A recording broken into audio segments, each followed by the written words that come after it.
Hi guys, നമസ്കാരം. എല്ലാവർക്കും ഒരിക്കൽ കൂടി നമ്മുടെ പുതിയ വീഡിയോയിലേക്ക് സ്വാഗതം. ഇന്ന് ഞാൻ ചെയ്യാൻ പോകുന്ന വീഡിയോ ഇന്ന് എല്ലാവരും ഉപയോഗിക്കുന്ന ഒരു സാധനമാണ് ഫ്രിഡ്ജ് എന്ന് പറയുന്നത്. അപ്പോൾ ഫ്രിഡ്ജിൽ നമ്മൾ ഡോർ തുറക്കുമ്പോൾ തന്നെ നമുക്ക് ആദ്യം കാണാൻ പറ്റുന്ന ഒരു സംഭവം, ആ ഡോറിൻ്റെ പാഡിൽ മുഴുവൻ കറുത്ത പുള്ളികൾ, അതായത് കരിമ്പനം പോലെ നിറയെ കറുത്ത പുള്ളികളും കറുത്ത പാടുമായിട്ട് അഴുക്കായി കിടക്കുന്നുണ്ടാവും. അപ്പോൾ നമ്മളത് വെള്ളം തൊട്ടിട്ടോ അല്ലെങ്കിൽ സോപ്പിൻ്റെ ലോഷനോ എന്തെങ്കിലുമൊക്കെ വെച്ച് ചെയ്താലും അത് അത്ര പെർഫെക്റ്റ് ആയിട്ട് ക്ലീൻ ആവില്ല. പൊതുവേ ഫ്രിഡ്ജ് എല്ലാവരും വൃത്തിയായി സൂക്ഷിക്കേണ്ട ഒരു സാധനമാണ്. കാരണം നമ്മൾ ഓൾമോസ്റ്റ് എല്ലാ ഭക്ഷണ സാധനങ്ങളും വെക്കുന്ന ഒരു സ്ഥലം ഭക്ഷണം കേടുവരാതിരിക്കാനാണ് നമ്മൾ ഫ്രിഡ്ജിൽ സൂക്ഷിക്കുന്നത്. അപ്പോൾ എല്ലാവരും ഭക്ഷണ സാധനം നന്നായി സൂക്ഷിക്കുന്നത് പോലെ തന്നെ ഫ്രിഡ്ജും വൃത്തിയായി സൂക്ഷിക്കണം. അപ്പോൾ ഇന്നത്തെ വീഡിയോയിൽ കാണിക്കാൻ പോകുന്നത് വളരെ എളുപ്പത്തിൽ ചെയ്യാൻ പറ്റുന്ന ആ ഫ്രിഡ്ജ് ക്ലീനിങ് ആണ്. ഫ്രിഡ്ജ് ക്ലീനിങ് നമ്മൾ ഒരു മാസത്തിൽ 1-2 തവണയെങ്കിലും നീറ്റായി ചെയ്തിരിക്കണം. അപ്പോൾ എങ്ങനെയാണ് നമ്മളെ ഫ്രിഡ്ജിൽ ഡോർ പാഡിൽ ഉണ്ടാവുന്ന ആ കറുത്ത പാടുകൾ നിൽക്കാൻ എളുപ്പത്തിലുള്ള ഒരു മാർഗ്ഗമാണ് ഇന്നത്തെ വീഡിയോയിൽ കാണിച്ചു തരാൻ പോകുന്നത്. അപ്പോൾ നിങ്ങൾ എല്ലാവരും ഇത് വീഡിയോ കാണണം, കാരണം എല്ലാവർക്കും യൂസ്ഫുൾ ആവുന്ന ഒരു വീഡിയോ ആണ്, എന്നാൽ വളരെ എളുപ്പത്തിൽ ചെയ്യാൻ പറ്റുന്നതാണ്. അപ്പോൾ വീഡിയോ ഇഷ്ടപ്പെടുകയാണെങ്കിൽ ഒന്ന് ലൈക്ക് ചെയ്യുക, ഷെയർ ചെയ്യുക, കമൻറ്റ് ചെയ്യുക, സബ്സ്ക്രൈബ് ചെയ്തിട്ട് വീഡിയോ കാണാൻ ശ്രമിക്കുക. അപ്പോൾ നമുക്ക് വീഡിയോയിലോട്ട് കിടക്കാം. ഗൈസ്, അപ്പോൾ ഞാൻ ഇന്ന് വീഡിയോയിൽ കാണിക്കാൻ പോകുന്നത് നമ്മുടെ ഫ്രിഡ്ജിൽ ഡോർ പാഡിലൊക്കെ ഉണ്ടാകുന്ന കറുത്ത കറകൾ. ഇതുണ്ടോ, ഈ കറുത്ത കറകൾ നമ്മളെല്ലാവരുടെ വീട്ടിലെ ഫ്രിഡ്ജിൽ ഉണ്ടാകും. നമ്മളത് ക്ലീൻ ചെയ്ത് കഴിഞ്ഞാലും ഒരു മാസം ആകുമ്പോഴേക്കും അത് വീണ്ടും വരും. എന്താണെന്ന് വെച്ച് കഴിഞ്ഞാൽ ഈ ഫ്രിഡ്ജ് പൊതുവെ തണുപ്പുള്ള സ്ഥലമല്ലേ, അപ്പോൾ അത് ബീഡിങ് റബ്ബറാണ്. അപ്പോൾ റബ്ബറാകുന്ന സമയത്ത് പെട്ടെന്ന് ഈർപ്പം നിന്നിട്ട് അതിൽ കറുത്ത കറുത്ത പാടുകൾ വരും. ഇതുകൊണ്ടല്ലേ. അപ്പോൾ നമ്മളിത് എപ്പോഴും ഇടയ്ക്കിടയ്ക്ക് ക്ലീൻ ചെയ്ത് കൊടുക്കണം. അല്ലെങ്കിൽ ഈ റബ്ബർ ബീഡിങ് ഒക്കെ പെട്ടെന്ന് വിട്ട് പോകാനുള്ള സാധ്യതയുണ്ട്. അങ്ങനെ ആവുന്ന സമയത്ത് ഫ്രിഡ്ജിൽ തണുപ്പ് അത്ര ഒരുപാട് നേരം നിൽക്കില്ല. കാരണം തണുപ്പ് പുറത്തോട്ട് പോകാതിരിക്കാനാണ് ഈ ബീഡിങ് എല്ലാം വെച്ചിരിക്കുന്നത്. അപ്പോൾ ഫ്രിഡ്ജ് എപ്പോഴും നമ്മൾ നന്നായിട്ട് ക്ലീൻ ചെയ്ത് വെച്ചിരിക്കണം കേട്ടോ. കാരണം നമ്മൾ ഒരുപാട് ഭക്ഷണ സാധനങ്ങൾ വെക്കുന്നതുകൊണ്ട്. പിന്നെ രണ്ടാമത്തെ വിഷയം എന്ന് പറഞ്ഞാൽ ഫ്രിഡ്ജിൽ എപ്പോഴും ഒരുപാട് കുത്തി നിറച്ചിട്ട് ഫുഡുകൾ വെക്കരുത്.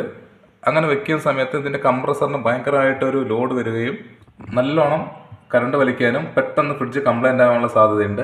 പിന്നെ നമ്മൾ ചെയ്യുന്ന രണ്ടാമത്തെ വിഷയങ്ങൾ എന്ന് പറഞ്ഞാൽ നമ്മളിത് ഈ പച്ചക്കറികളൊക്കെ വെക്കുന്ന സമയത്തുണ്ടല്ലോ, പച്ചക്കറികൾ വെക്കുന്ന സമയത്ത് ഇതുപോലെ നമ്മൾ കടയിൽ നിന്ന് വാങ്ങിക്കൊണ്ട് പോകുന്ന അതേപടി ഇത് നമ്മൾ ഫ്രിഡ്ജിലോട്ട് കയറ്റി വെക്കരുത്. നന്നായിട്ട് വാഷ് ചെയ്തിട്ട് വേണം പച്ചക്കറി വെക്കുന്നെങ്കിൽ. പ്രത്യേകിച്ചിട്ട് ഈ ഇതുണ്ട് ബീട്രൂട്ടെല്ലാം, അതിലെല്ലാം നല്ലോണം മണ്ണും പൊടിയെല്ലാം ഉണ്ടാവും.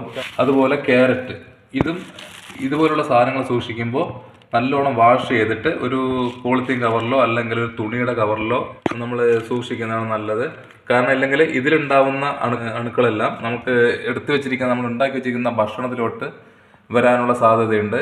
കാരണം ഏറ്റവും കൂടുതൽ അണുക്കൾ പകരുന്ന ഒരു സ്ഥലവും കൂടെയാണ് ഫ്രിഡ്ജ്. കാരണം അതിൻ്റെ ടെമ്പറേച്ചർ തണുപ്പായതുകൊണ്ട്. അപ്പോൾ കൃമികളെ നശിക്കണമെങ്കിൽ നല്ല ചൂടുണ്ടാവണം. അപ്പോൾ നിങ്ങളിതെല്ലാം ഒന്ന് ശ്രദ്ധിക്കുക. ഇതുണ്ടല്ലോ, തക്കാളിയെല്ലാം നമ്മൾ നന്നായിട്ട് വാഷ് ചെയ്തിട്ടാണ് വെച്ചിരിക്കുന്നത്. അങ്ങനെ വെച്ച് കഴിഞ്ഞാൽ അണുക്കൾ ഉണ്ടാകാനുള്ള സാധ്യത വളരെ കുറവാണ്. പിന്നെ ഫ്രഷ് ആയിട്ട് ഇരിക്കുകയും ചെയ്യും. ഒരു മാസത്തിൽ 1 തവണയെങ്കിലും നമ്മൾ ഫ്രിഡ്ജ് ക്ലീൻ ചെയ്തിരിക്കണം കേട്ടോ. ക്ലീൻ ചെയ്യുന്ന സമയത്ത് എല്ലാ സാധനങ്ങളും മാറ്റിയിട്ട് വേണം നമ്മൾ ക്ലീൻ ചെയ്യണമെങ്കിൽ. ഫ്രിഡ്ജിലെപ്പം സാധനം വെക്കുമ്പോൾ നമ്മൾ ഭക്ഷണം ഉണ്ടാക്കി വെച്ച ഉടനെ കൊണ്ടുവന്നിട്ട് ഫ്രിഡ്ജിലോട്ട് കയറ്റി വെക്കരുത് കേട്ടോ. അങ്ങനെയാവുന്ന സമയത്ത് കുറേ സമയം എടുക്കും അത് തണുക്കുന്നതിന് വേണ്ടിയിട്ട്. അപ്പോൾ അത്രയധികം കറണ്ട് നമ്മുടെ ഫ്രിഡ്ജ് വലിക്കുന്നതാണ്. അപ്പോൾ എന്ത് ചെയ്യുന്നത് വെച്ച് കഴിഞ്ഞാൽ നമ്മൾ കറിയോ ഭക്ഷണമൊക്കെ ഉണ്ടാക്കി വെച്ചതിന് ശേഷം ഒരു അരമണിക്കൂറൊക്കെ കഴിഞ്ഞതിന് ശേഷം നമ്മൾ ഫ്രിഡ്ജിലോട്ട് കയറ്റി വെച്ചാൽ മതി.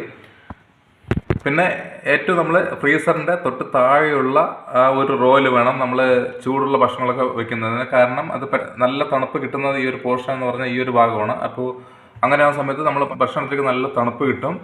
ഭക്ഷണങ്ങൾ എപ്പോഴും ഫസ്റ്റ് റോയിലും സെക്കൻഡ് റോയിലും വെക്കുക. പച്ചക്കറികൾ നമുക്ക് ഈ ഒരു പോർഷനിൽ വെക്കുമ്പോൾ പ്രശ്നം ഉണ്ടാവില്ല. കാരണം ഇത് ഒരുപാട് തണുപ്പ് വേണ്ട പച്ചക്കറിക്ക്. ഒരു മോഡറേറ്റ് തണുപ്പേ ആവശ്യമുള്ളൂ. ഇവിടെയൊക്കെ എല്ലാവരും ക്ലീൻ ചെയ്തതിന് നല്ല നീറ്റായിരിക്കും, കണ്ടില്ലേ. പക്ഷേ ഡോർ പാഡ് ആരും ക്ലീൻ ചെയ്യാറില്ല. ക്ലീൻ ചെയ്ത് കഴിഞ്ഞാൽ അത്ര നീറ്റാവാറുമില്ല. കാരണം നമ്മൾ സാധാ വെള്ളം വെച്ച് തുടച്ചിട്ടോ അല്ലെങ്കിൽ സോപ്പിൻ്റെ സൊല്യൂഷനോ എന്തെങ്കിലും വെച്ച് തുടച്ചാലൊന്നും ഇത് പോവില്ല. ഇത് പോകാനുള്ള ഒരു അടിപൊളി ടിപ്പാണെന്ന് കാണിച്ചു തരുന്നത്. വീഡിയോ കാണാം, ഇതുപോലെ ചെയ്ത് നോക്കുക. അപ്പോൾ എങ്ങനെ അത് ഉണ്ടാക്കുന്നത് നോക്കാം കേട്ടോ.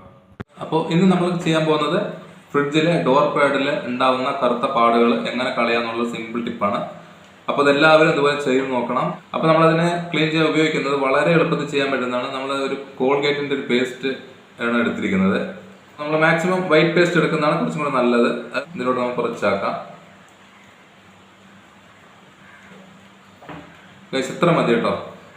ഇനി ഞാൻ കുറച്ച് ചേർക്കുന്നത് കുറച്ച് ബേക്കിംഗ് സോഡയാണ്. അപ്പോൾ പേസ്റ്റും ബേക്കിംഗ് സോഡയും രണ്ടും ഒരേ ബെനിഫിറ്റ് തരുന്നതാണ്. കാരണം രണ്ടും ക്ലീൻ ചെയ്യാൻ ഏറ്റവും നല്ല ഒരു പ്രൊഡക്റ്റാണ്.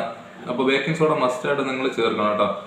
അപ്പോൾ അതിനുശേഷം ഈ ബേക്കിംഗ് സോഡയും പേസ്റ്റും കൂടി അത്യാവശ്യം നന്നായിട്ടൊന്ന് മിക്സ് ചെയ്ത് കൊടുക്കുക. നമ്മൾ പല രീതിയിൽ ക്ലീൻ ചെയ്യുന്നുണ്ടാവും, പക്ഷെ അതൊന്നും അത്ര എഫക്റ്റീവ് ആകാൻ സാധ്യതയില്ല. ബെസ്റ്റ് സൊല്യൂഷനാണ് ഈ ഒരു സംഭവം എന്ന് പറയുന്നത്. ഇനി നമുക്ക് ഇതിലോട്ട് വളരെ കുറച്ച് വിനീഗർ കൂടി ചേർക്കുകയാണ്.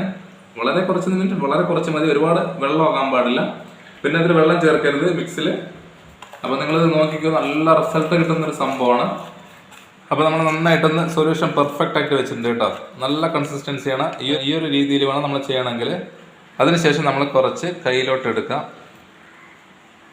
അതിനുശേഷം നമ്മൾ നല്ല കറുപ്പുള്ളവിടെ ഇതുപോലെ തേച്ച് കൊടുക്കാം.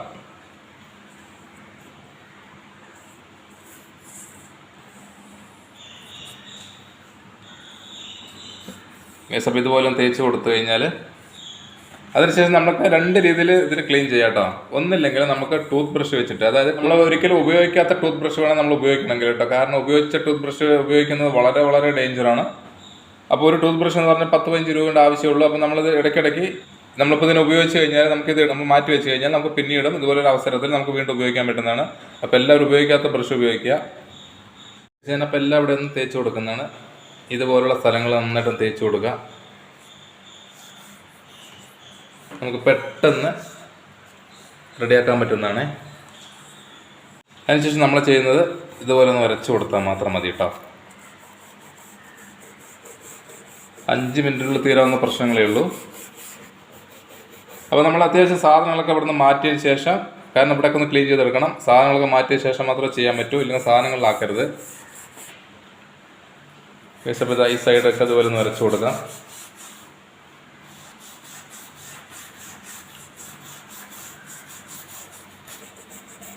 അപ്പോൾ നിങ്ങളെല്ലാവരും ഇതുപോലെ ഇടയ്ക്കിടയ്ക്ക് ഒരു മാസത്തിൽ ഒരു തവണയെങ്കിലും ഇതുപോലെ നിങ്ങൾ ക്ലീൻ ചെയ്ത് കൊടുക്കണം. ഇതുണ്ട് ബ്രഷിൽ കണ്ടോ നമ്മൾ കറുത്ത പാടുകൾ വരുന്നത്. ഈ ഒരു ഒറ്റ പ്രൊസീജിയർ ചെയ്താൽ പെട്ടെന്ന് മാറുന്നതാണ്. ഡോറിൻ്റെ ഈ സൈഡിലെല്ലാം ഇതല്ലേ, ഇവിടെയൊക്കെ നമ്മൾ കറുത്ത പാടുണ്ടായിരുന്നു, പെട്ടെന്ന് പോകും കേട്ടോ. ക്ലീനായിട്ട് ഉപയോഗിക്കുക. ഇതുണ്ടല്ലേ, നമ്മൾ സാധാ വെള്ളം വെച്ച് തുടച്ചാലൊന്നും ഇത് പോവില്ല. അതിന് ശേഷം നമ്മൾ നല്ലൊരു തുണി എടുത്ത് ഇതുപോലെ തുടച്ച് കൊടുത്താൽ മതി കേട്ടോ.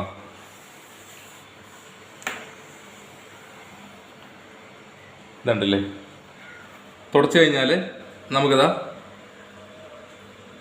ആ കറുത്ത പാടുകളെല്ലാം നന്നായിട്ട് പോയിട്ടുണ്ട്.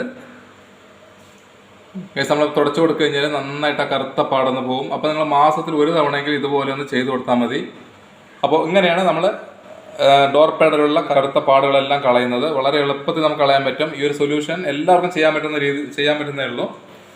അപ്പോൾ നിങ്ങൾ ഇനി എപ്പോഴും ഫ്രിഡ്ജ് സൂക്ഷിക്കുമ്പോൾ ഇതുപോലെ നീറ്റായിട്ട് ഡോർ പാഡെല്ലാം നിങ്ങൾ വൃത്തിയായിട്ട് നോക്കണം കേട്ടോ.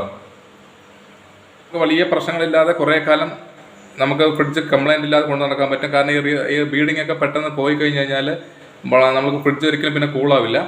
അപ്പോൾ ഇന്നത്തെ വീഡിയോ ഞാനിവിടെ ഇതോടെ വൈൻഡ് അപ്പ് ചെയ്യാൻ പോവുകയാണ്. അപ്പോൾ നിങ്ങൾക്ക് വീഡിയോ ഇഷ്ടപ്പെട്ടെങ്കിൽ ഒന്ന് ലൈക്ക് ചെയ്യുക, ഷെയർ ചെയ്യുക, കമൻറ്റ്, സബ്സ്ക്രൈബ് ചെയ്യുക കേട്ടോ. അപ്പോൾ നമുക്ക് അടുത്ത വെറൈറ്റി വീഡിയോ കാണുന്നവരേക്കും ഒരിക്കൽ കൂടി ബൈ.